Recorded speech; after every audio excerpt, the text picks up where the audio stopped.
Meus amigos, boa noite. Sejam bem-vindos mais uma vez. Como não nos cansamos de falar, esse é o Centro Fraterno Musicalidade. Temos o imenso prazer em recebê-los. Aos que aqui já vêm, aos que porventura estejam ouvindo pela primeira vez, ao pessoal, não é mais no Instagram, agora o pessoal do YouTube.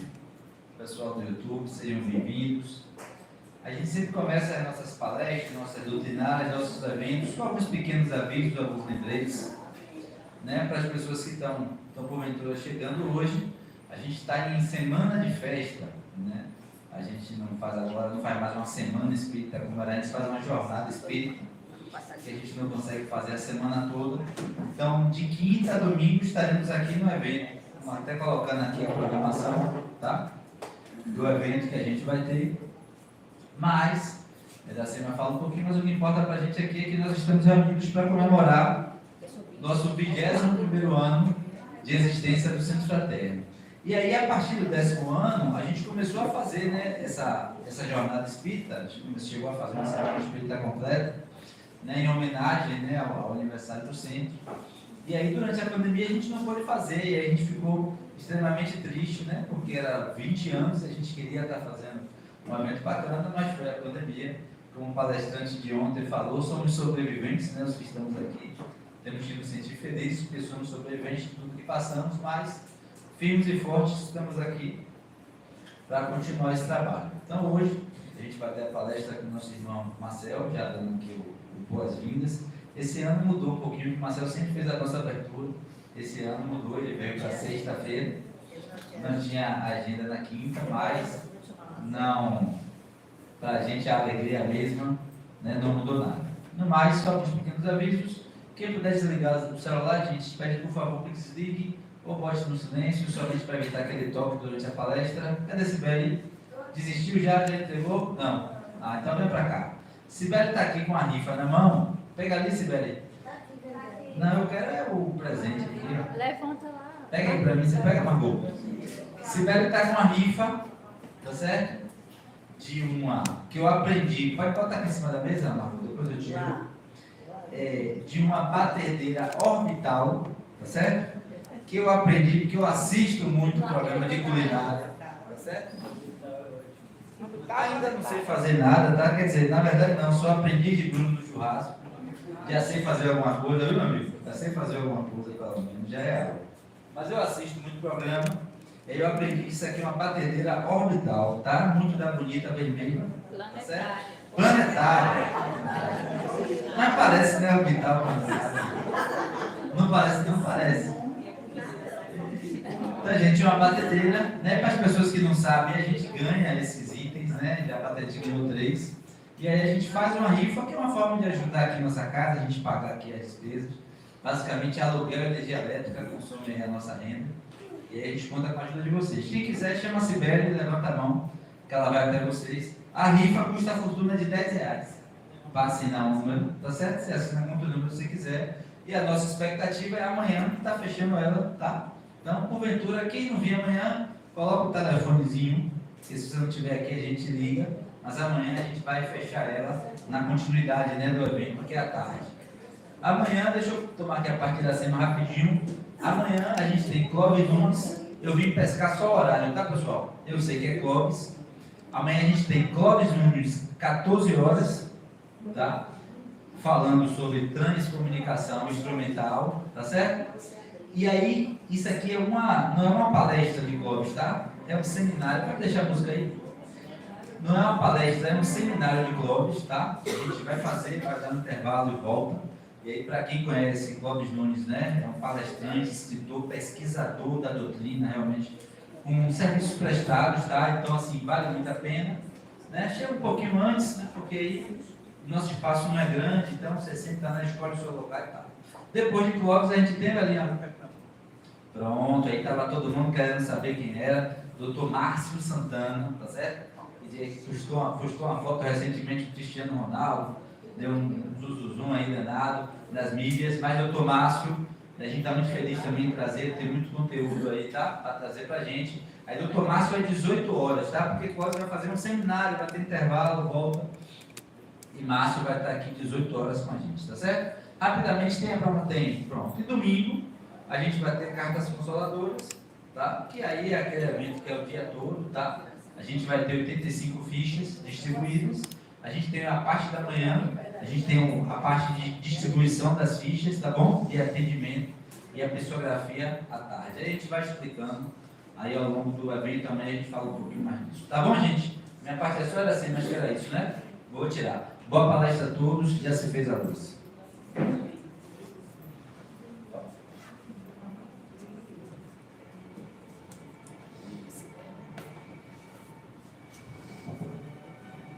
Boa noite, mais uma vez, a todos. Não vou me demorar muito, eu estou com o nosso irmão aqui do lado. Estamos iniciando mais uma noite em homenagem ao Centro Fraterno Musicalidade, nos seus 21 anos, que nos ajuda tanto, nos ilumina tanto. Então, gratidão a Deus. Gratidão aos mentores, amigos aqui presentes, por mais esse dia. Ontem foi um dia emocionante, hoje temos o nosso irmão Marcelo já aqui também, que tem uma bagagem enorme trazendo para nós. Quero dar boa noite também ao pessoal do YouTube, que está nos assistindo. E a nossa oração rápida, que nós vamos dizer assim, elevando o nosso pensamento ao alto, que nos abençoe Jesus. E com a sua sabedoria e amor, inunde essa casa de paz, equilíbrio a todos os presentes, encarnados e desencarnados. Perdoa ao nosso irmão Marcel, que nos trouxe a palavra de hoje. Ajuda-nos, irmãos, a seguir a caminhada, norteia-nos, para que possamos cada vez mais ajudar a nós mesmos, divulgar essa doutrina de amor. Que Jesus nos abençoe. Iniciamos assim a nossa tarefa de hoje. Estamos aqui hoje com o nosso irmão Marcelo Mariano, para quem eu passo a palavra agora. Você, Marcelo.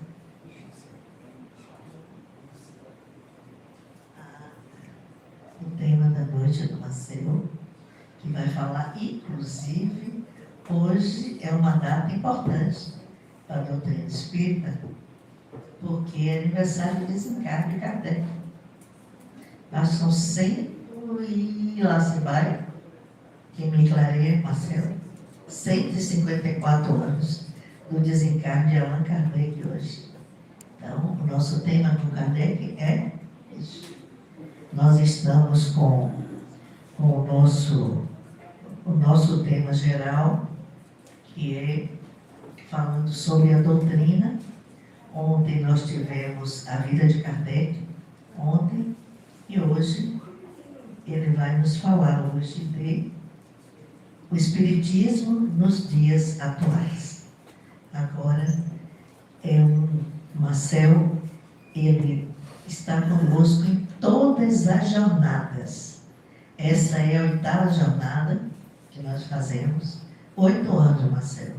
A nossa gratidão a você. Que Jesus te abençoe.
Em várias cidades americanas o fenômeno se deu.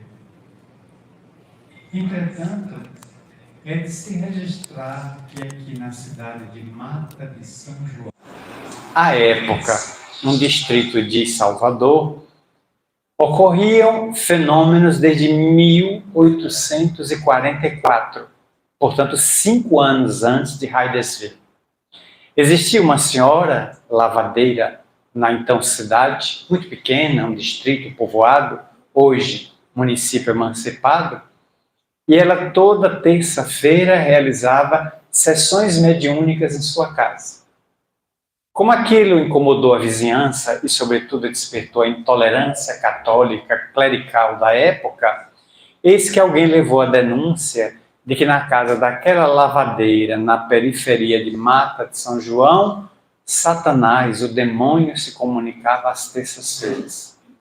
E o delegado de polícia abriu um inquérito, remetendo uma carta precatória da delegacia local para o então superintendente do estado da Bahia à época, a fim de que fosse autorizado a investigação criminal acerca daquele episódio. E redundou num documento de natureza oficial, uma carta precatória, onde consta os dados de que na casa de Dona Maria, a lavadeira, o demônio se comunicava às terças-feiras. E foi investigado para demonstrar que 5 anos antes o fenômeno já se dera na Bahia. Como nós somos pioneiros em tanta coisa, o capeta antes de se comunicar lá, se comunicou aqui, né? A data também evoca hoje, 31 de março, o dia da desencarnação do codificador do Espiritismo, Allan Kardec, aos 64 anos de idade. Quase todas as biografias situam ele com 65 desencarnando. Mas ele é de outubro. Se ele morreu em março, ele tinha 64. Só no dia 3 de outubro ele faria 65. Ele desencarnou com 64. É uma questão de matemática e contra fatos não há argumento nem calculadora. Ele desencarnou com 64 mesmo, e não com 65. Portanto, eram 11h30 da manhã, quando ele foi chamado à porta de sua casa, em Paris, para receber um livreiro que desejava adquirir algum livro, e subitamente teve um rompimento de um aneurisma cerebral, tombando. Os amigos acorreram, Gabriel e Alexandre Delane, pai e filho, aplicaram-lhe bioenergia, passes, tentaram fazer-lhe massagem, mas o gigante havia tombado e regressava ao mundo espiritual, deixando a obra espírita consolidada, porque com o lançamento do Livro dos Espíritos em 1857 e o lançamento da Gênese no ano anterior, ele concluíra o Pentateuco kardeciano. Além disso, durante 11 anos, ele publicara a Revista Espírita, cá para nós um material pouquíssimo conhecido dos espíritas. Raros espíritos conhecem os 11 tomos, os 11 anos da Revista Espírita, que é um material de excelente pesquisa, porque era uma revista mensal que as editoras no Brasil transformaram em tomos anuais, de janeiro até dezembro. E até aquele ano ele publicou, e o material que se foi encontrado na escrivaninha dele, na mesa de trabalho, ainda deu para publicar alguns meses. E era tanto material que 10 anos depois da sua desencarnação saiu Obras Póstumas, que é um livro extraordinário, conquanto não pertence à codificação e não deve ser tomado como tal. Ali tem ensaios, tem textos, tem opiniões de Kardec que ele não publicou. E os amigos resolveram publicar, o que é um grande risco, porque muitas vezes é um material de que aquela pessoa que desencarnou iria dar fim àquele material porque não achava conveniente que ele fosse publicado. E, portanto, isso deu ensejo agora a um movimento que está surgindo, já estou dentro do tema. Há um movimento, em nosso movimento espírita, que pretende fazer uma revisão da obra de Kardec. Então, em São Paulo, esse grupo acaba de lançar um livro intitulado O Livro dos Espíritos Antirracista. Agora vem o Evangelho segundo o Espiritismo, antirracista. Portanto, há uma acusação clara que Kardec é racista, por causa da teoria da beleza, que está dentro da Revista Espírita e em obras póstumas, onde ele faz considerações sobre qual era o entendimento que se tinha sobre o negro na época. Negro que Kardec não lidou, o elemento negro. Porque, segundo Divaldo nos informou, só existia um negro militando na Sociedade Espírita de Paris. E era um negro nascido na ilha, da ilha da Martinica. Ele só tinha esse afrodescendente. Todo o restante eram pessoas da própria França, branco, pessoas de outros países, mas sempre de cultura branca. Kardec não lidou com a pessoa negra e nunca fez profissão racista nem preconceituosa contra ninguém. Basta examinar a codificação e ver que a nossa doutrina, que não é o kardecismo, que é curioso a gente encontrar por aí, você é o quê? Eu sou kardecista. E você? Eu digo, eu sou espírita. Ah, você não segue Kardec? Não, eu sigo a doutrina. Kardec, deixa para seguir depois. Eu sigo a doutrina, não sigo pessoas. Né? Então, não há kardecismo. Curioso observar, não há kardecismo, há espiritismo. Se Kardec deixou alguma doutrina dele, eu não conheço. Pessoalmente, não conheço. Depois de 42 anos no movimento espírita, não conheço se ele deixou uma doutrina. E o espiritismo não é dele. É dos espíritos, o próprio nome já está dizendo. Então a gente tem que separar uma coisa de outra coisa, porque há muito conflito de se interpretar de que o movimento espírita é a própria doutrina espírita, e não é. Frequentemente me dizem, mas não é a mesma coisa? E eu respondo a moda baiana, mesma coisa, sovaco e axila. O movimento espírita é uma coisa, doutrina espírita é outra coisa. Não confundir uma coisa com outra coisa.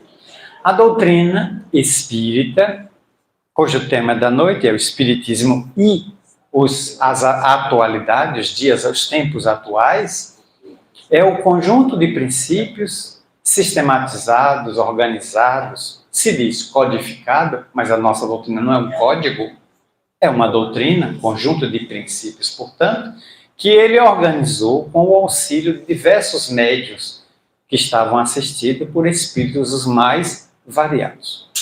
Ele sistematizou, ele organizou os conceitos, fez perguntas, tirou dúvidas, estabeleceu parâmetros e nos lançou o material baseado nas venerandas comunicações que se davam à época. O movimento espírita é o conjunto de trabalhadores, adeptos, gestores, simpatizantes que se unem para divulgar a doutrina. A doutrina não tem problema. O movimento, valei-me Nossa Senhora do Perpétuo Socorro. O movimento tem problema, como qualquer outro movimento, porque é constituído de gente. E onde tem gente, tem problema. Veja essa Igreja Católica, com os enormes desafios de um Papa que está fechando o seu fastígio. O Papa Francisco está internado desde ontem, hoje é que ele vai ter alta, com problemas respiratórios, um quadril que não permite mais ele a mobilidade como ele tinha no início, somente um pulmão funcionando, porque o outro foi tirado aos 25 anos de idade, no bairro das Flores, em Buenos Aires, quando ele teve tuberculose, teve que extrair um pulmão. Então já é um homem com 10 anos de pontificado, comemorou agora no mês de fevereiro, e com certas limitações físicas. E ele mesmo disse que não era um papa de longo tempo, ele é um papa de transição, um papa que vai fazer a transição para talvez um papa mais jovem, como foi Karol Wojtyła, o polonês, que foi eleito com 54 anos de idade, cheio de vida, ficou 26 anos no pontificado da igreja, o mais longo pontificado dos 268 papas. Ele estabeleceu um recorde, e Papa normalmente só sai com a morte, vírgula, com exceção de Bento XVI, que renunciou 6 anos depois do pontificado. Repetindo, Gregório XV, o único Papa que renunciou há 660 anos atrás. Se mantiver essa periodicidade, a gente assistiu um fenômeno raríssimo. Agora, só daqui a 660 anos se pode ver o novo Papa renunciar. Eu tive a chance de poder dizer, né? Eu vi um renunciar. Agora, daqui a 6 séculos, a gente vê outro. É uma periodicidade bastante longa, né?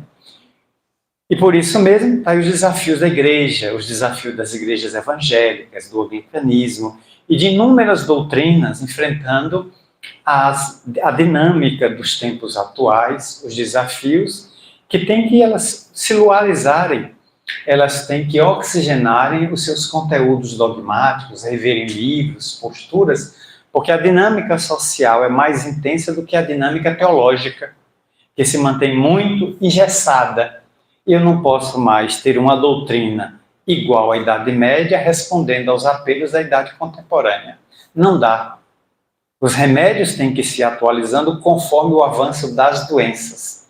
Eu me recordo quando eu fui enfermeiro, num pequeno ambulatório, auxiliando 10 médicos a atender pacientes pobres, era um trabalho vinculado a uma casa espírita, serviço todo gratuito, e eu fazendo o arremedo de enfermeiro.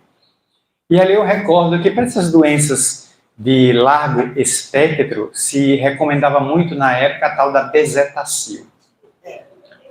Existia ela de 800, de 1.200 e a pior de todas era de 1,5 milhão de doses. Que eram 2 frascos, um que tinha o pó e a outra era a cápsula, a ampola que tinha o líquido, que chamaríamos aqui uma água destilada.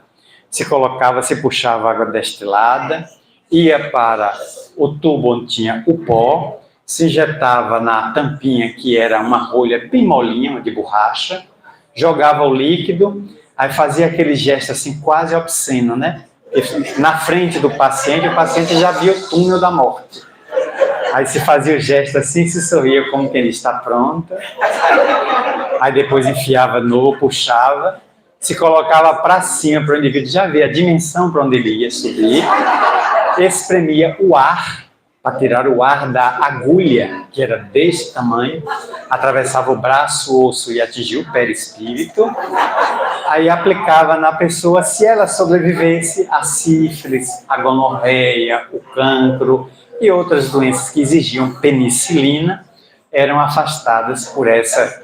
Então, frequentemente eu via a receita lá, despachar aí na farmácia uma ampola de bezetacil para aplicação imediata. Como a gente só tinha farmácia, não tinha lugar de aplicação e eu não ia me atrever, aí eu fazia um bilhete a um farmacêutico no centro da cidade espírita e lá ele aplicava para lá. Geralmente a pessoa não voltava porque eu acho que não sobreviveu, né? A injeção, eu atendi, era a última vez, já era despedida, né? Então, de lá para cá, como a enfermidade de espectro na área de antibióticos, ela evoluiu. Hoje, talvez se precise de 5 milhões de microgramas, né, da penicilina para combater o mesmo espiroqueta, o mesmo estafilococo, a mesma bactéria, o que prova que até os seres protozoários, os seres microscópicos evoluem. Eles passam a desenvolver resistências ao medicamento. E medicamentos mais poderosos têm que ser criados. Por isso a indústria farmacêutica está sempre em profusão, sempre em atividade. Se comentou aqui que nós somos os sobreviventes da Covid. E aí entra um desafio que tem tudo a ver com a temática da noite. Porque naquele final de 19 para início de 2020, nós desconhecíamos completamente a violência dessa enfermidade. Ela surge em Wuhan, uma cidade chinesa que tem 10 milhões de habitantes, uma metrópole equivalente a São Paulo, explode nas ruas, mas todo o Ocidente considerava é um problema interno da China. Só que o vírus, que não sabe ler, não assiste internet, ele está pouco preocupado com o comentário que você faz a respeito dele. Tendo chance, ele vai no avião, ele vai no barco, ele vai no carro, ele vai em qualquer meio de transporte. O vírus também gosta de viajar. Então, ele saiu, atingiu a Europa, e a gente daqui ficou assistindo a loucura. A Itália, a Áustria, a Alemanha, Holanda, França, Portugal, e as pessoas morrendo e achando que não iríamos ser atingidos.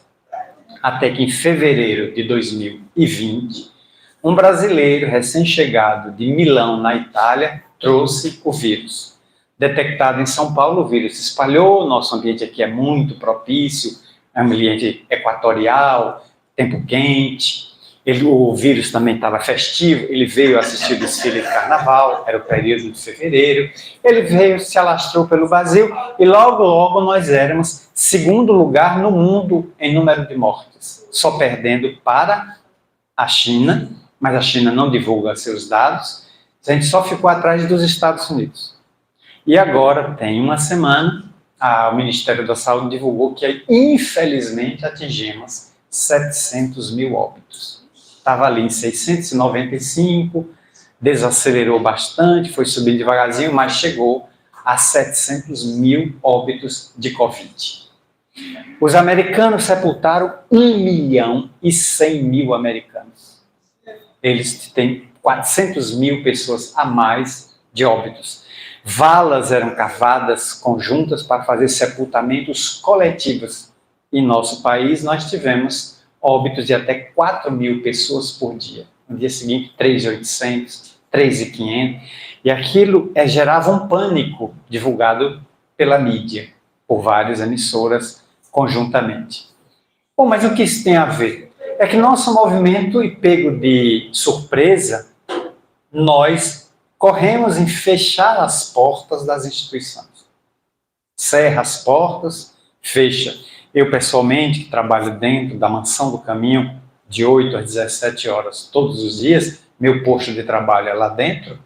Teve um dia que cheguei de carro, aquela porta ali azul, atrás do supermercado, portão fechado, às 8 horas da manhã. Eu soltei do carro, fui falar com os rapazes da guarita.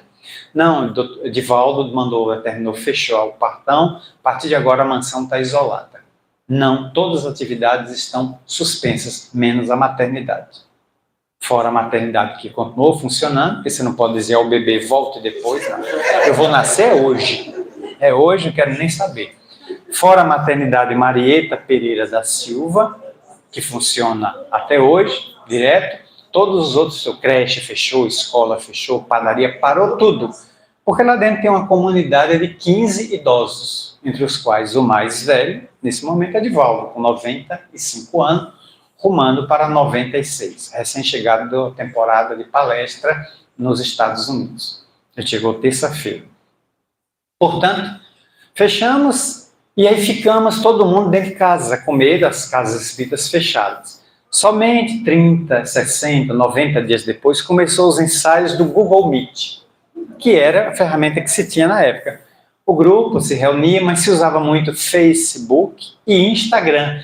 Mas com um problema, o Instagram não gravava o material. E só durava 1 hora, e a gente ficava na expectativa. Eu estou falando aqui 58 minutos. Não sei o quê, porque Jesus, Kardec 59, eu tenho 1 minuto para encerrar tudo com Jesus, com Kardec, com o mundo, fechar, porque vai cair. E 1 hora depois, caía. Aí era aquela tensão que se gerava, porque o sinal ia cair. Depois vieram essas plataformas de grupos, as pessoas ficavam também que duravam 1 hora porque eram gratuitas. Mas a gente foi se adaptando. Teve casa que eu notei que demorou mais de 6 meses para aderir. Ou seja, estava fechada e fechada ficou e demorou a aderir à tecnologia. Não tinha equipamento, né? Claro, a maioria das casas não tem equipamento, mal tem condições de se manter funcionando. Imagine ter equipamentos na área eletrônica e sem espírita com a internet, é mais raro ainda. Muito bem, lá a partir de junho, julho, as casas foram se adaptando, as ferramentas foram se diversificando e a gente foi buscando migrar para as plataformas digitais para retomar a atividade do centro, pelo menos de estudo. Pelo menos ter encontros para estudos, para debates, ter as palestras, já que mediúnica só pode ser presencial. Eu não consigo conceber mediúnica virtual. Fica uma coisa, não sei como pode ser, o médium incorporado lá na sua residência, eu na minha, em outro bairro, em outra cidade, doutrinando o espírito. Saia deste corpo, senão mando você para o TikTok. Você entendeu, o espírito vai ficar apavorado. Não me mande não. Aí o espírito sai. Então, abandone este corpo, né? O próximo, aí entra na fila. Não sei como. Aplicar passe virtualmente. Também não sei como é que pode funcionar. Na tela, Deixa eu aplicar aqui. Receba aí do outro lado, viu? Abra os canais aí do YouTube, do Instagram que está chegando. Você vai ver isso pela tela, os eflúvios. Também não sei como é que funcionaria. Mas já tem gente experimentando. Tanto que estamos vivendo uma época que há pouco mais de 4 meses eu fui entrevistado por uma instituição do norte do Brasil que é inteiramente virtual. Me chamou a atenção. A coordenadora da entrevista, a minha entrevistadora, eu perguntei, a instituição fica onde aí na sua cidade? Uma grande capital do norte. Ela disse, fica na web. A instituição está plugada na web, ela é toda virtual, ela tem CNPJ e instituição estadual, mas ela não existe fisicamente. Ela está na web, ou seja, ela está onde tiver internet. Então é a primeira instituição virtual que eu conheço inteiramente. Isso tem uma vantagem, não paga IPTU, não tem sede, você não tem que fazer limpeza, não tem sanitário, né? Não tem espaço, não. Você tem um espaço infinito, pode ser, o espaço é o mundo. A instituição inteiramente virtual. Mas ela é para presidente presencial. Então, é uma novidade a mais. Agora, enfrentamos o desafio. Com os 12 imunizantes que foram elaborados pela ciência médica, 3 ou 4 sobreviveram. Estão aí no mundo todo sendo aplicados. A Moderna, a da Pfizer, a AstraZeneca, nós tivemos a Coronavac no Brasil e a Janssen. As outras todas surgiram, várias desapareceram. Uma delas, a Sputnik, nem chegou a ser aplicada no Nordeste. Se sonhava muito, consórcio, mas o Sputnik ficou pelo espaço mesmo girando e não conseguiu pousar aqui no Nordeste. Não entrou no Brasil. Nós nos valemos e hoje os índices de Covid no Brasil caíram praticamente bastante.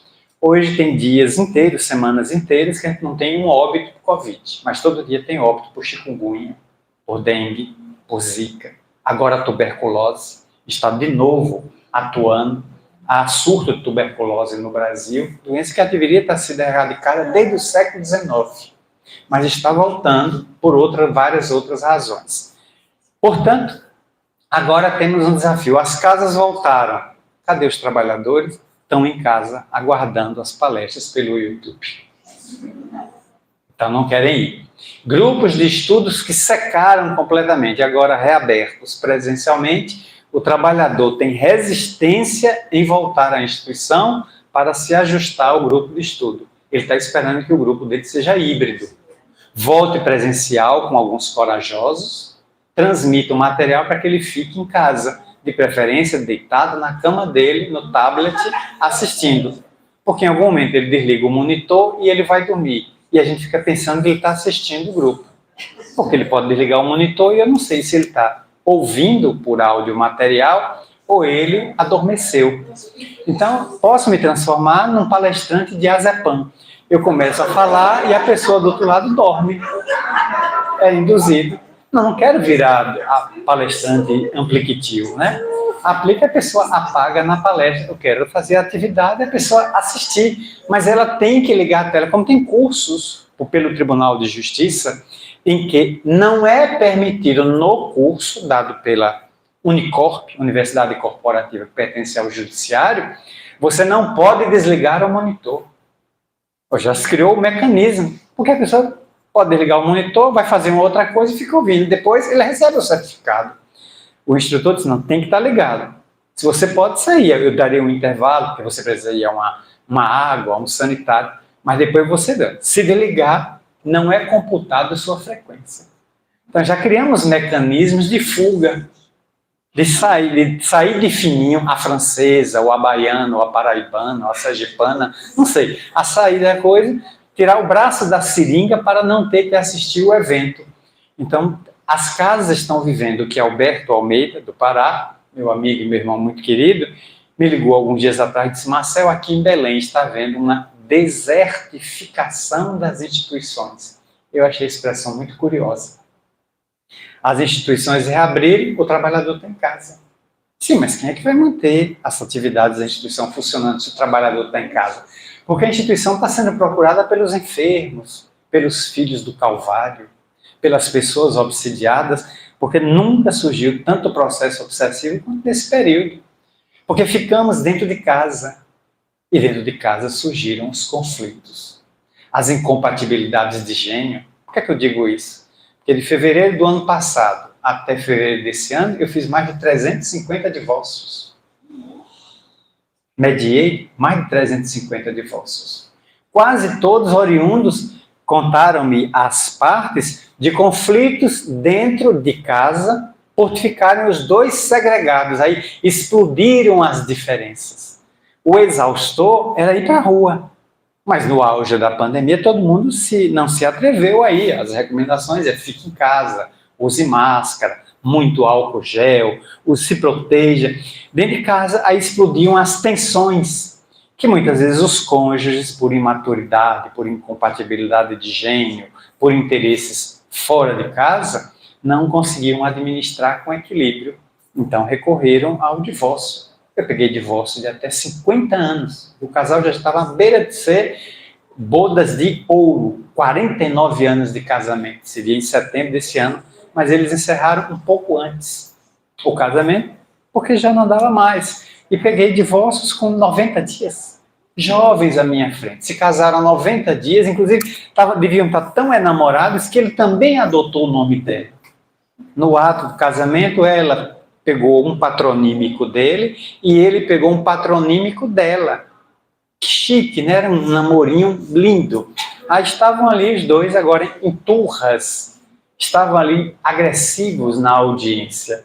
E eu tendo que administrar 2 egos infantis. Olha, os 2 jovens, assim, tinham idade de ser meus filhos. Já estavam casados e ali descasando com acusações pesadas de ambos os lados, um atirando contra o outro, Rússia contra Ucrânia. Meu Deus do céu! Não dá para saber o que eu faço aqui com esses dois. Administrei e o divórcio já saiu. Eles estão livres agora para buscarem um outro envolvimento que, se levarem à imaturidade que lhes é peculiar, vão ter problemas novamente. Porque o problema não é ir para o casamento, é ter maturidade para enfrentar a união a 2, sabê-la administrar, ter consciência da responsabilidade, de saber se conduzir perante muito respeito e dignidade perante o parceiro ou a parceira que se elegeu para a vida em comum. Por isso mesmo, agora o movimento espírita está diante de um desafio. Como repovoar a casa espírita do trabalhador que desapareceu com medo da pandemia de Covid. Mas agora o argumento não se sustenta. O que é que está aí fora? Covid não é mais. Nós temos outros problemas, que é o fruto da chikungunya. Parece até que o Aedes aegypti, que me ligou há uns 90 dias atrás, recebi um telefonema do Aedes aegypti. Eu disse, pois não. Ele disse, Marcel, eu vou voltar ao trabalho presencial. Não aguento mais o trabalho remoto, sou mãe solteira, tenho 3 filhos para criar, dengue, chikungunya e zika. Os meninos estão com necessidade de coisa e eu vou voltar ao trabalho presencial. Eu digo, e seu primo que veio da China? Ele voltou para a China. Voltou para a China, eu vou sair da lagoa e vou para a rua. Eu digo, vai, em nome de Jesus, minha filha.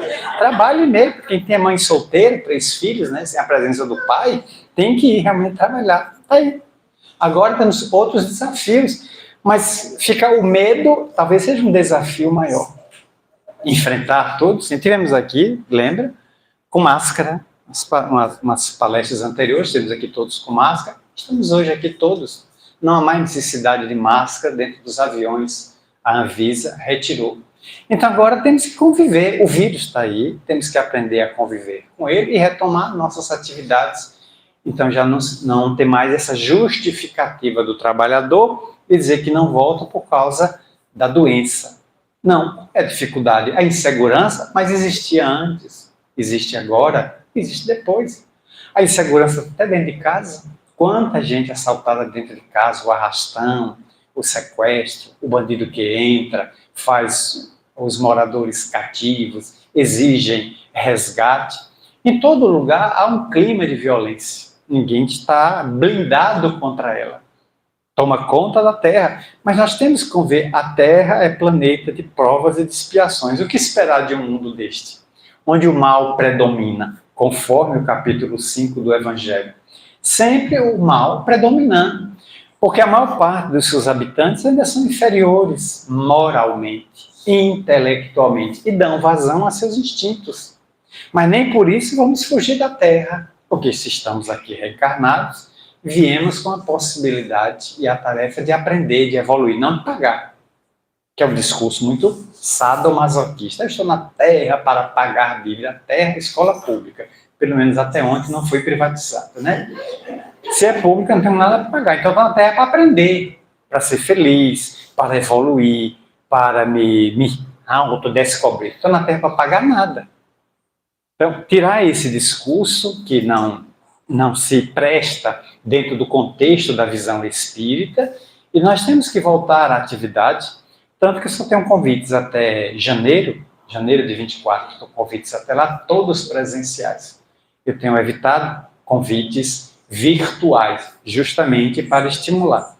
E quando estou participando de algum evento aqui em Salvador, como este, em que recebo 2 cartazes, o cartaz do evento e o link para a rede social que vai transmitir. Eu adotei uma estratégia. Envio para o pessoal de Salvador só o cartaz. Quem quiser tem que vir presencialmente. E o link eu mando para todo mundo para fora de Salvador. Como mandei hoje, o link daqui, para amigos de São Paulo, do Rio, de Belo Horizonte, mandei para gente do Rio Grande do Sul, que está assistindo. Mas o de Salvador só mandei o cartaz fixo. Sei que no cartaz será transmitido. Às vezes é só o símbolo do YouTube, dá a entender. Tem gente que é esperta, vasculha e descobre, vai assistir. Mas nem todo mundo sabe lidar bem com a ferramenta de ir no canal próprio descobrir que vai ser transmitido por ali. Dá um certo trabalho. Tanto que eu tenho um amigo que disse assim, sempre que me der o envio do link, me mande as letrinhas azuis. É o sofisma que ela criou, achei lindo, né? Me mande as letrinhas azuis. Porque se eu disser assim, olha, vai ser transmitido. Aí ela tem que entrar no canal do YouTube, digitar a instituição que promove. Aí vai aparecer a instituição com a tarja vermelha, ao vivo. Aí ela clica. Aquilo dá muito trabalho, exige muito, pode levar ela a um choque anafilático, né? A uma enxaqueca crônica, porque aquilo é um trabalho terrível de descobrir. Não, e na letrinha azul ela clica, já abre e ela assiste. Então é cômodo. Mas eu entendo que ela tem razão, porque pela idade dela e de muitos outros que têm dificuldade de lidar com tecnologia, você não pode dar caminhos muito difíceis. Pessoas mais idosas têm dificuldade de se amoldar. E agora que estamos vivendo a área da inteligência artificial, é um horror. Um amigo me mostrou que é juiz. Ele estava comigo, estávamos fazendo um lanche no Salvador Shopping, e ele abriu, eu vi o aplicativo, e ele pediu uma sentença a nível de Justiça Federal. A sentença desceu completa em menos de 1 minuto, com jurisprudência. Livros citados, autores de jurisprudência do STJ e do Supremo Tribunal Federal, em menos de 1 minuto. A inteligência elaborou a minuta que ele queria. Ele disse, se eu pegasse isso aqui, Marcelo, eu colocaria, faço apenas alguns ajustes e em poucos minutos eu tenho a sentença, mas produzido por uma inteligência artificial. Meu Deus, em que nível nós estamos de tecnologia? Mas quantas pessoas estão acostumadas? O que é que essa ferramenta na mão de pessoas inescrupulosas, indignas, não será capaz de fazer? Porque grande parte das pessoas não sabe diferenciar o que seja um fake news, uma informação falsa. Para vocês terem uma ideia, conto aqui, porque o episódio é público. O nosso Divaldo estava numa tarde na Mansão do Caminho, isso há mais de 1 ano e meio atrás, e alguém mandou para ele, ele disse isso publicamente lá, estou passando aqui porque é público isso. Ele, na doutrinária da terça-feira, eu estava lá, ele disse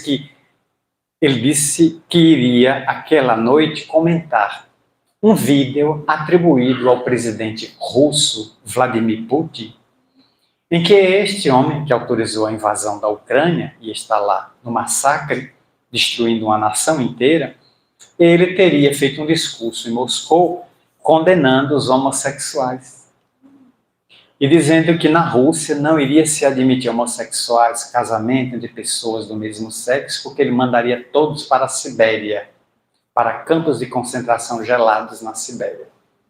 Só que o presidente estava falando em russo, que é a língua dele, e haviam legendas em espanhol. Alguém colocou legendas em espanhol. Divaldo viu isso à tarde e achou que era um material razoável para ser discutido e comentado à noite na doutrinária. Mas graças a Deus, Joana de Ângeles interferiu, porque às 7 horas da noite me contou um trabalhador que estava com ele na casa dele, ele conversando com um companheiro, disse, João, hoje eu vou comentar isso e isso.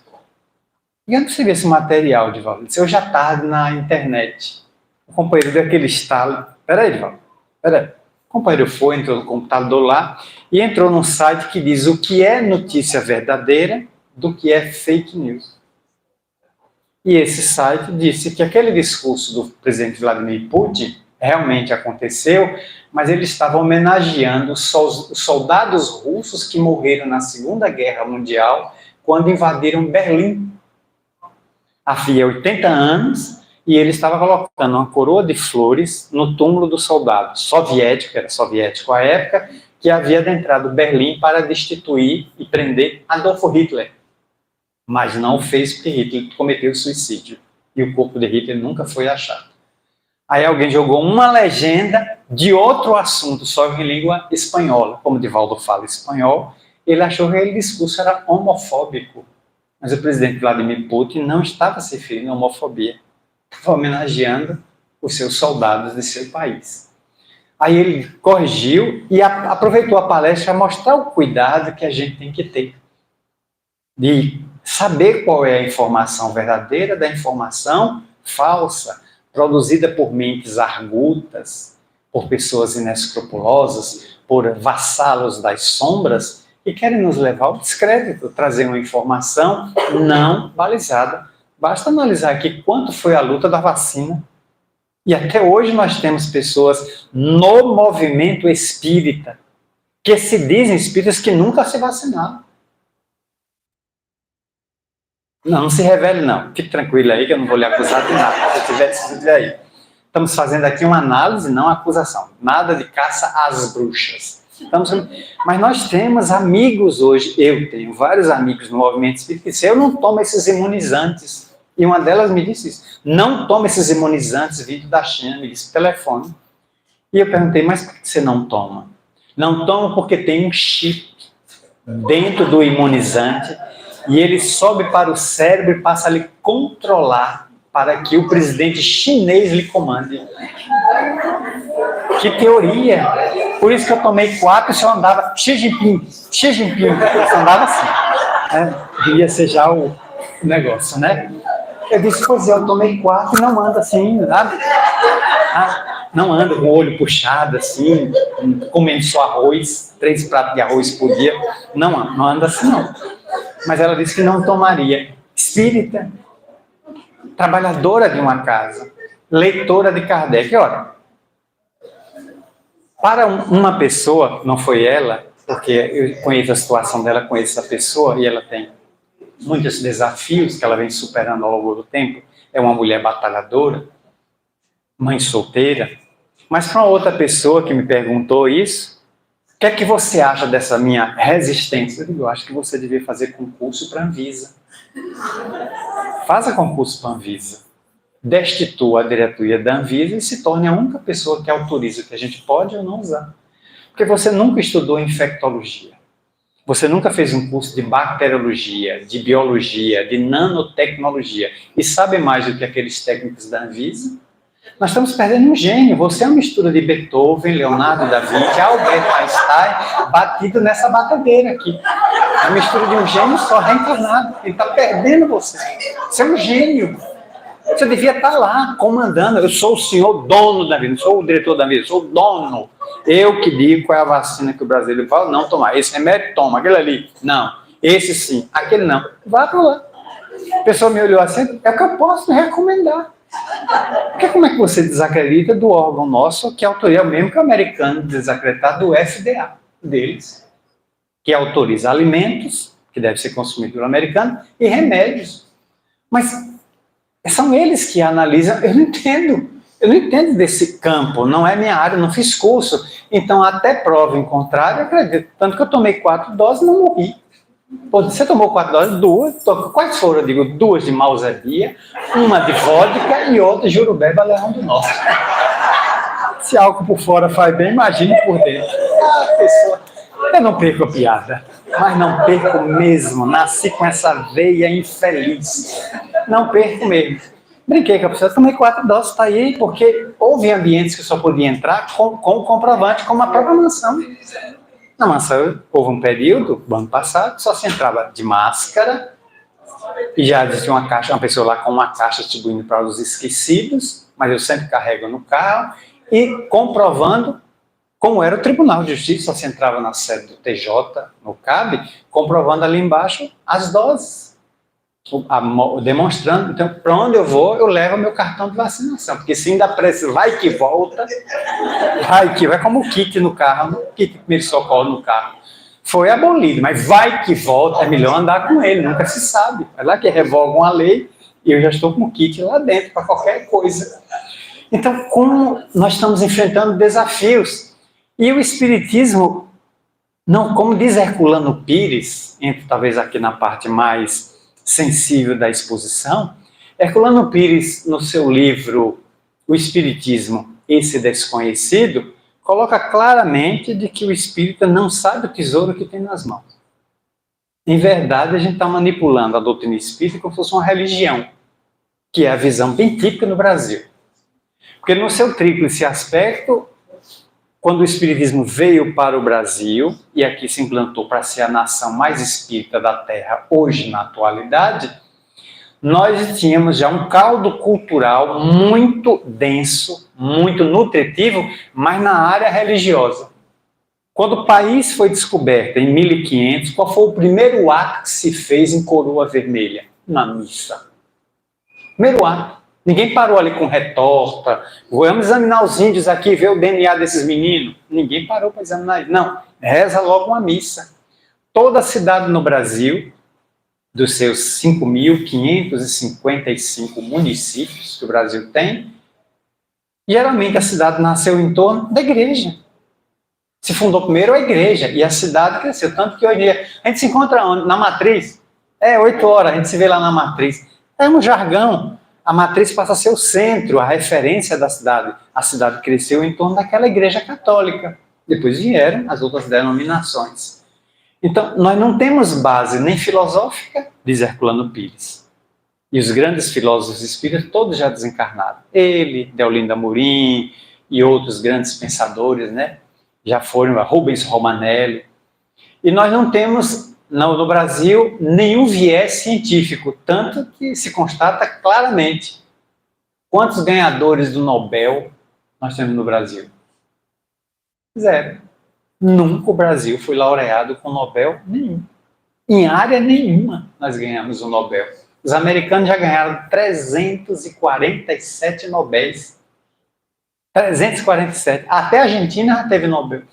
Até o Oscar. Não temos nenhum Oscar. A Argentina tem, a Colômbia tem, a Bolívia tem. Nós não temos um Oscar. A gente chega lá e bate na trave. Mas não faz o gol, não entra. Então, nós não temos o viés científico. Então, a Casa Espírita no Brasil não é encarada como um laboratório de pesquisa, de exame da mediunidade. E muita coisa que está acontecendo aí não é mediunidade. É surto, é esquizofrenia, é fanatismo. As pessoas estão se deixando guiar por falsos médios. Como em 2018, um cidadão foi para a internet e alguém me mandou do interior. O povo adora me mandar essas coisas para me avaliar. Parece que eu virei ISO 9002, selo de segurança. Marcelo, analise aí esse vídeo. Um homem, assim, bem vestido, se senta. Venho aqui trazer informação que meus guias... Começa assim. Aí isso já dá uma hora de mistério. Ai, os guias, ele vai falar. O que é que os guias disseram? Meus guias disseram que vai haver um tsunami. Lembra? Alguns até agora. Um tsunami no Oceano Atlântico.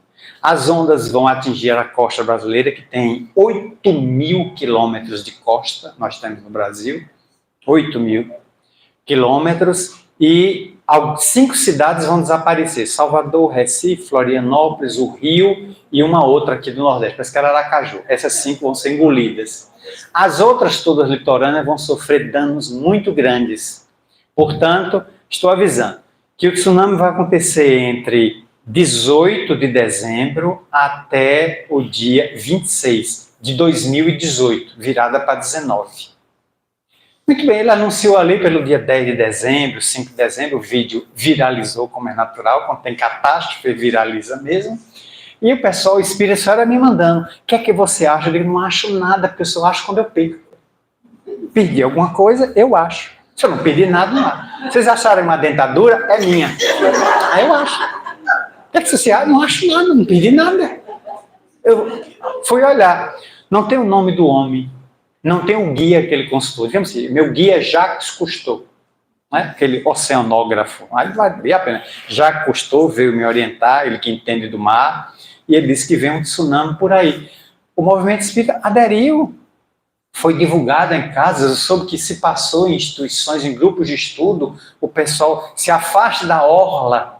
Aí eu avaliei meu bairro, né, cidade alta aqui, não vai ser atingido, né, mas eu vou dar suporte a lá, a periferia, a península da Pagipana, que vai desaparecer todo, ali bairro do Uruguai, Roma, Alagados, tudo vai sumir, né, Peripiri, Alto do Cabrito, eu vou dar suporte ali, vou me voluntariar para socorrer os que vão morrer, mas onde eu estou aqui é bem alto. Muito bem, me segurei ali, aguardei, tanto que brinquei com o Divaldo, no movimento Você é a Paz, no Campo Grande, na frente de 35 mil pessoas. A banda da Marinha se apresentava, os fuzileiros tocando uns dobrados muito bonitos, e eu estava perto de Di, ele disse, Di, então esse é o nosso último movimento Ser a Paz, né? Eu disse, por quê? Eu disse, porque o homem disse que é entre 18 e 26, hoje é dia 19 de dezembro, então não foi nem 18 nem 19, então pode ser amanhã, então prazer em conhecer, meu filho também, prazer em conhecê-lo, viu? Foi tão bom estar com você aqui no Movimento Se a Paz, esse é o nosso último, lhe vejo no além, nos vemos lá, tchau. Brincamos ali, continuamos ouvindo o pessoal da Marinha tocando, acabou. Aí passou 24, 25, teve a palestra na Federação, o aniversário da FEB, que é dia 25, pisquei o olho para ele disse, olha, daqui a um dia acaba tudo, porque 26 é o ponto terminal do tsunami. Veio 26, 27, o homem não voltou mais à internet para desmentir, para dizer que tinha se equivocado, que os guias dele estavam desguiados, né? Tanto quanto ele estava desguiado. Aí fica isso aí. E pessoas embarcam nessa maionese tóxica. Então, cadê o espírito de pesquisa de nosso movimento? Onde é que está o senso crítico? Onde é que estão as leituras onde o indivíduo analisa o que está se lendo, medita sobre aquele conteúdo e rejeita aquele conteúdo? Não. Se aceita qualquer coisa, então nosso movimento está frágil. E nós temos que ter a coragem de fazer uma lavagem interna das nossas roupas com nódoas, que é a nossa fragilidade de leitura. Porque agora, com o livro eletrônico, muita gente está dispensando o livro físico. Não está mais examinando, não está mais lendo. E se ler, eu não tenho tempo. Eu quero um livro assim bem fininho, rápido. Eu quero fazer uma sinopse. Eu quero ler o resumo do extrato, da microfilmagem, da sinopse. Gente que lê só a orelha do livro. Pela orelha, não, eu li, eles casaram e foram felizes para sempre. Mas o livro não é de romance. O livro é doutrinário. Que personagem você encontrou? O próprio Chico Xavier deu à mulher o Evangelho segundo o Espiritismo. Ela tinha perdido os 2 filhos num acidente de um rio. Morreram os 2 filhos, únicos 2 filhos dela, desencarnados, de afogamento. Ela foi pedir ajuda a Chico Xavier. Chico a abraçou e disse a ela, eu não tenho palavras para dimensionar a sua dor, porque eu nunca fui pai. Sua dor deve ser muito grande para esses 2 únicos filhos. Ele pegou então o Evangelho segundo o Espiritismo, colocou um autógrafo, e deu a ela uma dedicatória e deu a ela de presente. Pedindo que ela lesse, que aquele livro ia consolar mais do que qualquer palavra dele. Ela foi embora. 60 dias depois, a mulher apareceu lá no grupo espírita da prece em Uberaba, sorridente, feliz. Chico a reconheceu na fila, chamou, veio, eu lembro de você, mas Chico, é tanta gente, mas eu lembro. E aí, então, o livro serviu? Ah, serviu, Chico, eu li, que coisa linda, que ele me consolou. Que bom, o Evangelho é ótimo, é excelente. No final, eles se casam e são felizes para sempre. Aí Chico percebeu que ela tinha lido algum capítulo externo ao Evangelho, né? E esse capítulo eu já procurei no meu e não achei. Acho que a editora não mandou esse capítulo, né? Que é o final. Eles conseguem salvar a moça do castelo, do dragão, leva ela para a cidade, casa e tem uma penca de filhos, né? Esse capítulo eu não tenho. Aí Chico percebeu que as pessoas levam livros para casa, mas para completar o vácuo da estante, mas não para ler. Porque está muito preocupado com as redes sociais. Está muito preocupado com a internet, com a TV, com outras coisas. E aí não lembra, porque somos a sociedade da ansiedade, né? Os primeiros homens que vieram à Terra são os homens do Paleolítico. É os homens da pedra lascada. Milhares de anos depois surgiram os homens do Neolítico, os homens da pedra polida. Nós somos a terceira leva, nós somos os homens e as mulheres do Ansiolítico. Nós somos os homens e as mulheres lascados. E temos que dormir com droga, porque a gente não consegue acerenar a própria cabeça para dormir. Temos que ter as medicações, né, para poder anestesiar a consciência e dormir. Somos a sociedade ansiosa, ou se quisermos, Zygmunt Bauman, nós somos a sociedade dos relacionamentos líquidos. Não tem quase nada consistente. Mas há um tesouro em nossas mãos, que Kardec nos deixou, a doutrina espírita, extremamente consistente. Uma ciência que investiga e que é ao mesmo tempo religiosa. Uma religião que está se tornando científica e uma filosofia que indaga, que contesta, que pesquisa, que pergunta. Mas é preciso que a gente também faça as interrogações. Que a gente também se auto-investigue, se auto-examine. Cadê o movimento da autodescoberta, da automotivação, da autoiluminação, do autodescobrimento, do autoconhecimento e todas as suas vertentes? Queremos devassar o mundo, conhecer o mundo, mas não conhecemos a nós mesmos. Permanecemos ainda um desconhecido para nós mesmos. Por isso que Joana de Andes vem dizer nos seus livros da série psicológica, o maior desafio da criatura humana é a própria criatura humana. Teilhard de Chardin já tinha dito isso há 100 anos atrás, na década de 20, 30 do século 20. Ele já tinha colocado que o fenômeno humano é o maior desafio. A doutrina espírita colocou-nos frente a frente ao espelho da imortalidade. Mas como digerir a imortalidade dessas 700 mil pessoas que viajaram? Como trabalhar com as famílias que foram inteiramente despovoadas pela Covid? Gente que era 10 na família, ficou 2. A Covid levou 8. Essas pessoas estão arrasadas. Porque sem um conteúdo luarizante da imortalidade da alma, elas estão fulminadas. Realmente os entes desapareceram, foram tragados pela morte, Deus sabe onde é que elas estão. E essas que ficaram no desespero. Mas com a noção de imortalidade, a certeza que o Espiritismo não é doutrina de crença. É curioso como a gente... eu creio na reencarnação. Eu creio muito na mediunidade. Não, o ideal é que a gente dissesse o contrário. Não, eu não creio na reencarnação. Eu não creio na mediunidade. Eu sei. É diferente. O Espiritismo é doutrina de entendimento, não de crença. O outro crê hoje. Amanhã descrê.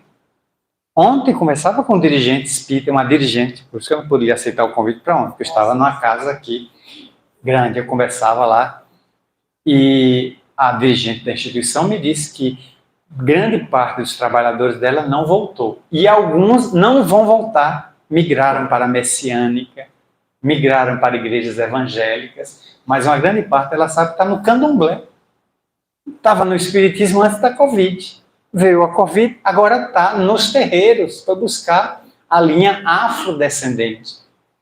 A cultura de matriz africana, nada contra, então não tinha convicção espírita. A pessoa entrou no espiritismo, mas o espiritismo não entra na pessoa, nem sempre.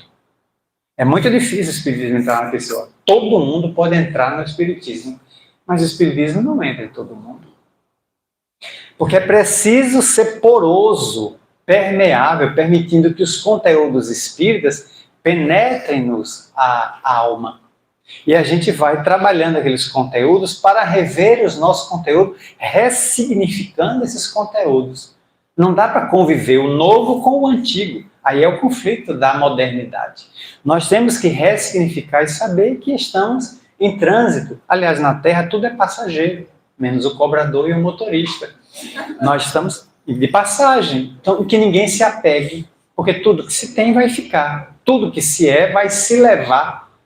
Mas como isso é confortador, como isso é consolador, sabermos que a morte não poderá nos destruir, a não ser aniquilar o vaso físico, mas não eliminar o ser, que é a essência, que sobrevive o psiquismo, é pré-existente ao berço e sobrevivente ao túmulo.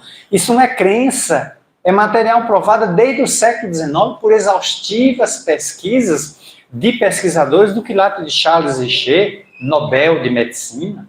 William Crookes, um dos maiores químicos e físicos da história, nunca laureado com o Nobel, merecia 2 ou 3, pelo que descobriu os raios catódicos, os primórdios do raio-x, depois trabalhados por Röntgen, e tantos outros que se debruçaram no laboratório para examinar os fenômenos, dando a mão à palmatória, como César Lombroso e outros, Ernesto Bosano. Eles deixaram um acervo de prova científica da imortalidade, mas a dificuldade de se gerir esse material. Porque se eu souber, perco a crença. E para muita gente a crença era uma bengala psicológica. Era uma muleta psicológica com a pessoa se apoiava. Por isso, quando surge a época dos testemunhos, do desafio, aí a pessoa tende a não ficar no movimento espírita. Porque a doutrina não tem respostas imediatas. Muitas vezes reclama a paciência da pessoa para que a resposta venha no tempo, venha na paciência. Quanta gente portadora de processos obsessivos imagina que chegar à casa espírita, tomou um passe e tirou o problema. Não é bem assim. Há passes que efetivamente têm efeito imediato, mas via de regra ele é um ácido acetil salicílico para um problema muito maior. Dá uma trégua, diminui a dor de cabeça, refaz a pessoa para que ela invista na sua cura definitiva, que não é transitória. E depende dela, porque se o problema tem 500 anos que foi criado, não vai ser solucionado em 5 minutos. Mas a pessoa quer soluções integrais e instantâneas. E integral e instantânea eu só conheço café Melita e leite ninho. Só, não soluções espíritas. Essas são demoradas, porque reclama a mudança do indivíduo, a mudança do seu padrão evolutivo, do seu padrão de intelectual, moral, e isso reclama algum tempo. Como se vê, a doutrina tem um grande trabalho a realizar. Por isso, eu meditei muito no que ia falar hoje aqui, mas refleti sobre as questões 798, 799 e 800 do Livro dos Espíritos. Como é que o Espiritismo vai vencer na Terra? Destruindo o materialismo. Nosso principal adversário inimigo é o materialismo, que é uma cultura, não é a matéria. A matéria não é nosso adversário, é nosso aliado, a matéria. Ajuda a gente a evoluir, basta olhar o corpo que a gente está. É o materialismo, que é uma cultura que tira do indivíduo a certeza da sua imortalidade. E o projeta no medo. Se eu morrer, mas todo mundo vai morrer, quem vai estar vivo aqui nessa sala dentro de 100 anos? Ninguém. Todos nós estaremos no mundo espiritual, dentro de 100 anos, todo mundo será habitante do além. E vamos recordar esses encontros que tivemos aqui. Mas essa certeza tem que ser bem trabalhada, para que o indivíduo se prepare como se cada dia fosse o último, diz Marco Prício. Eu devo viver cada dia como se fosse o último. Não, a pessoa está sempre fazendo planos muito vastos, mas de repente parte. No último dia 10, estou em março ainda, no último dia 10, sexta-feira, eu estava no interior, visitando minha cidade natal, para acompanhar o féretro de a morte e o sepultamento de minha própria irmã, a minha única irmã. Na quarta-feira, uma dor violenta. Às 10 horas da manhã, ela estava na sala vermelha de um hospital. Às 2 horas da tarde da quarta-feira, ela estava numa UTI. Meia-noite, estava entubada e sedada. Quinta-feira, sedação o dia todo. Na sexta-feira, o clássico telefonema do hospital às 5 da manhã. O hospital da Unimed solicita a presença dos familiares. Não é preciso dizer mais nada. Ao chegar lá, foi a óbito às 4h40 da manhã. Mas, doutor, em 40 horas, essa mulher de 65 anos, cheia de vida, partiu. Uma bactéria. Não identificamos ainda a bactéria. Gerou nela uma septicemia, infecção generalizada. Todos os órgãos do abdômen dela estavam dominados. Apesar das doses violentas de antibiótico, a bactéria a levou. 5 da tarde, naquela sexta-feira, ela estava sepultada. Mas Na segunda-feira, ela estava na academia fazendo ginástica. Pois é, na sexta-feira estava no cemitério. Em uma semana, a enfermidade levou. É natural que o marido, meu cunhado, 3 sobrinhos, 3 filhos que ela deixou, o chão desapareceu para essas pessoas, porque é tudo muito rápido. E eu tive que me sustentar na prece, rogar a Jesus compreensão, porque é tudo rápido. E eu percebi que os insondáveis desígnios divinos são justos, são soberanos. E só me resta me curvar a eles, agradecendo a Jesus a dádiva da doutrina espírita que nos consola, que nos ampara. Podemos chorar? É natural, é uma manifestação da saudade, da tristeza, de não ver mais a pessoa querida. Eu só tinha uma irmã, fisicamente, agora somos 4 homens na Terra, todos o restante, pai e mãe já partiram, mas a gente se sustenta para amparar o ser que vai despertar no além. Uma semana depois ela despertou. Foi esclarecida, já está esclarecida que está na vida nova e que não deve fazer um quadro depressivo. O que ficou vai seguir viagem, filhos estão criados, os 2 netos vão prosseguir vivendo a vida. Quando ela estiver bem aclimatada, já recuperada, ela voltará em espírito para visitar os filhos, os netos, o marido, o irmão espírita. Quando ela foi para tanta palestra comigo, aquilo dali já era subsídio para a partida dela. Que agora ela junta esses pedaços para montar o mosaico da vida e demonstrar o que Alta de Souza sintetiza num poema, com o qual encerramos nossa fala desta noite. Rasgaram-se os véus da noite. Novo dia amanhece. Viajor descansa em prece, ao lado da própria cruz. Porque no horizonte rebrilha qual estrela matutina, pois a morte descortina, dia novo com Jesus. Muito obrigado.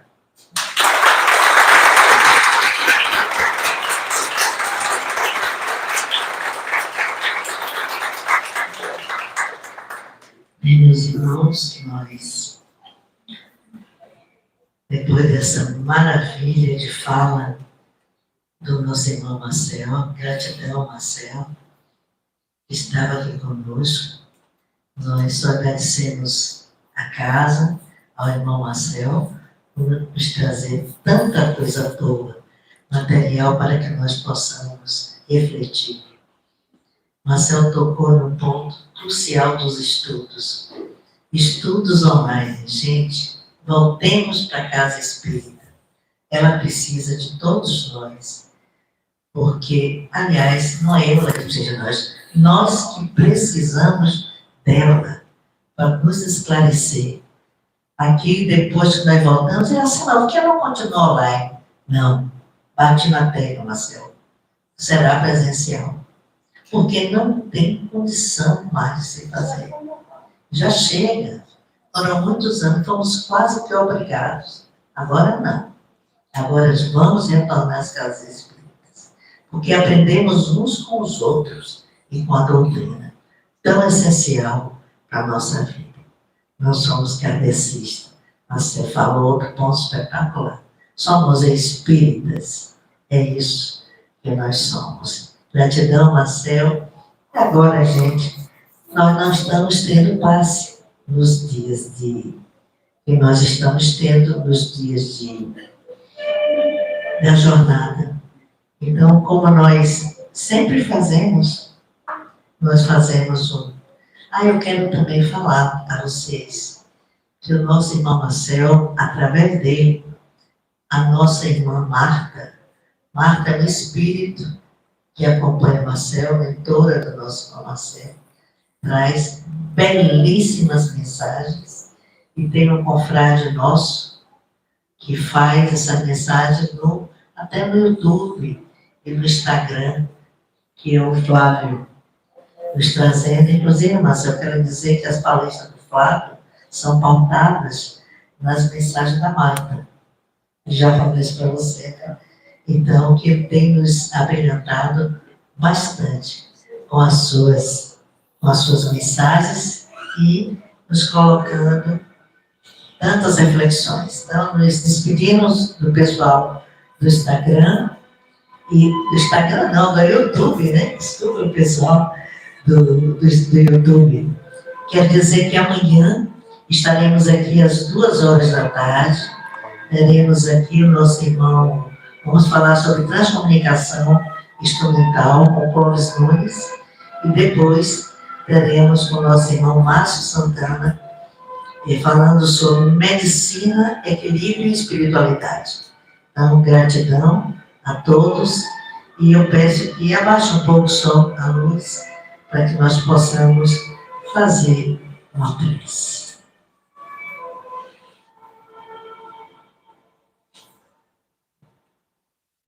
Nós,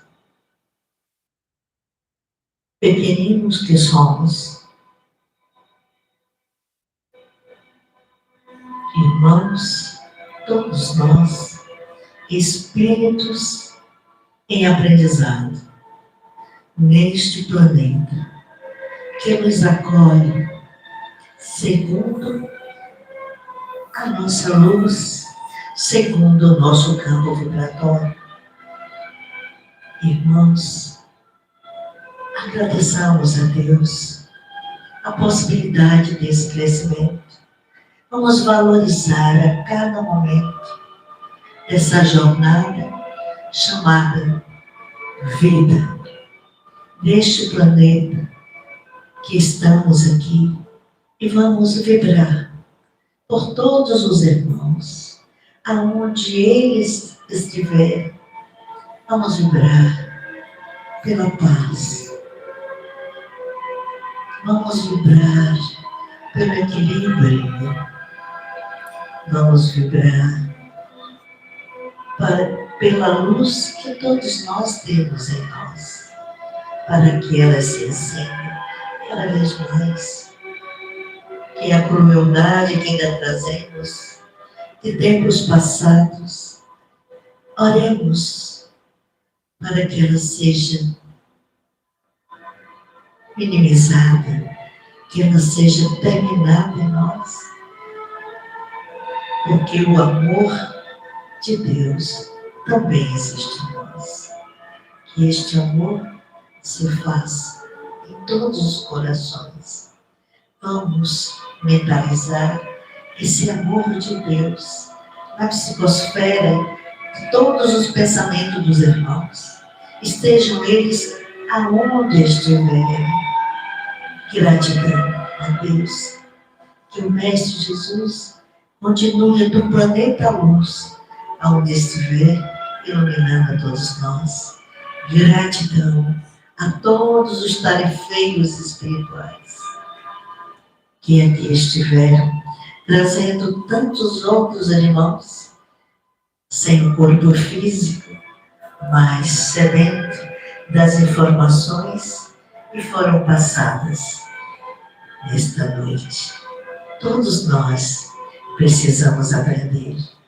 O desencarne nada nos garante que de repente, passemos a ser sábios, que de repente passemos a ser irmãos tão iluminados.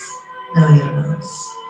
O desencarne é apenas a perda do corpo físico.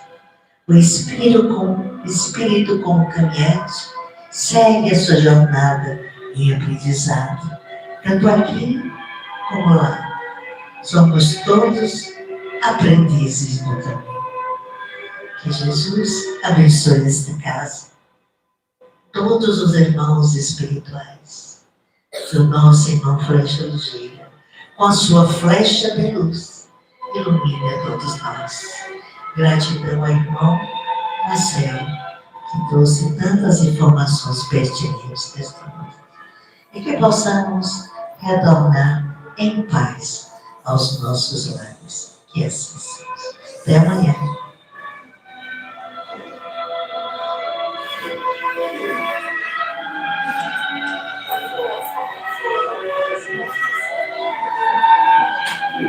Gratidão, Marcelo. Querida, hoje eu liguei a sua mansão para ver o workshop de